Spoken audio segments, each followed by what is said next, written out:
ఏంది చైతు మీద కోపంతో సమంత మరో పెళ్లి చేసుకుంటుందట. ఈ న్యూస్ అయితే సోషల్ మీడియాలో మస్తు వైరల్ అవుతుంది. ఒకసారి చూసేస్తే పోలే. టాలీవుడ్లో మోస్ట్ బ్యూటిఫుల్ జంట ఎవరంటే నాగ చైతన్య సమంత అనేటోళ్ళు. ఏం మాయ చేసావే అంటూ నాగ చైతన్య అంటే నీవే నా మజిలీ అంటూ సమంత చెప్పింది. మొత్తానికైతే ప్రేమ వ్యవహారం సాగింది. పెళ్లి అయితే చేసుకున్నారు కానీ ఎన్నేళ్ళు నిలవలేదు. అది 3 నెలల ముచ్చట అన్నట్టే సాగింది సమంత నాగ చైతన్య వ్యవహారం. ఏదేమైనా పెళ్లి అయితే చేసుకుర్రు, విడాకులు కూడా అయిపోయినాయి.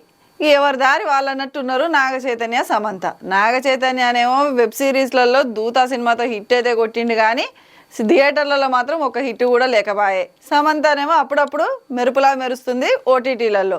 ఇక సినిమాలు అయితే శాకుంతలం తీసింది, అది హిట్ కాలేదు. నాగ చైతన్య సమంత కలిస్తే బాగుంటుందని చెప్పి ఫ్యాన్స్ అనుకుంటుంటే సోషల్ మీడియాలోనేమో సమంత చైతు మీద కోపంతో మరో పెళ్లి చేసుకుంటుందన్న న్యూస్ అయితే బాగా వైరల్ అయిపోయింది. మరి దీని పట్ల కొంతమంది ఏమో హర్షం వ్యక్తం చేస్తుంటే ఇంకొంతమంది ఏమో ఇంత ఫేక్ న్యూస్ కాదబ్బా అని అంటుర్రు.